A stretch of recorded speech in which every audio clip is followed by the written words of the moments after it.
back to Preetham's perspective. It has been ages since we met. Today I was here for a morning jog and thought of making a video. So come, let's walk and talk. The most happening thing right now in India is the ICC World Cup. But it's a very long drawn tournament and it is still in the early days. So I'll come back to that once the tournament enters a crucial stage. So for today we will discuss another topic. As far as India's performance in World Cup is concerned, it's flawless, spot on. Apart from that, spoiled sport played by the rain on the match versus New Zealand, everything is going in India's way. Because as far as I'm concerned, only England and New Zealand can be a threat to India. So we will come back to that once the match, the tournament matures and enters the crucial phase. But today the topic is the Narendra Modi Cabinet 2.0, that is the NDA 2 cabinet. First of all, we will discuss the major changes, the major people who have been excluded, and the portfolio changes, and also how it looks different than the NDA 1 cabinet. Recalling the names that have been missed or excluded, the four prominent names are Arun Jaitley, the former finance minister, Sushma Swaraj, the former Minister of External Affairs, and there is Manohar Parrikar, former defense minister in the beginning of the government, and also Anant Kumar from Karnataka, who was the Minister for Fertilizer as well as Parliamentary Affairs. Among these names, Arun Jaitley and Sushma Swaraj, they themselves wrote to Prime Minister saying that they do not want to be part of this cabinet, owing to some health concerns. And Manohar Parrikar and Anant Kumar, they passed away, so they couldn't be sheltered here. So that is the reason for this major change. As far as the performances are concerned, the performance of Arun Jaitley was not up to the mark. It's something that everyone have been criticizing, cutting across the party lines, both inside the BJP as well as the opposition party. One of the major critic is Subramaniam Swamy, BJP MP, Rajya Sabha MP. He himself was a professor at Harvard University, so he criticized him a lot for his monetary policies. As far as Sushma Swaraj is concerned, she was very proactive in social media.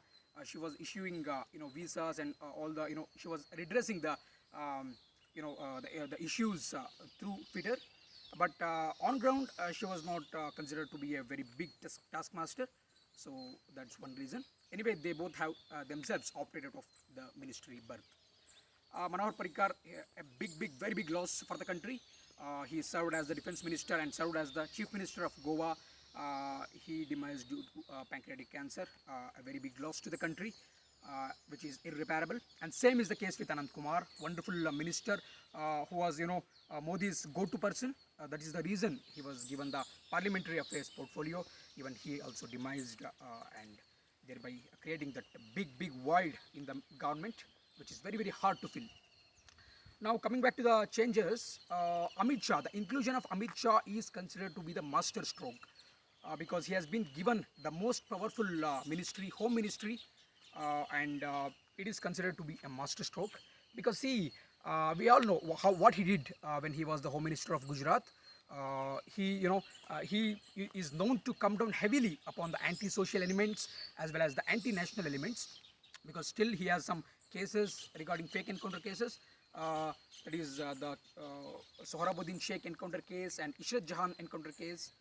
I don't know what it appears to be from ethical point of view, but practically speaking, it's the best thing that he could do, because Sohrabuddin Sheikh, he was the bootlegger, anti-social element, and he was killed in the police encounter. And same thing happened to Shah Jahan, the Pakistani 19-year-old girl who was in India to assassinate the then Gujarat Chief Minister Narendra Modi, and even she and her aides were killed in the police encounter.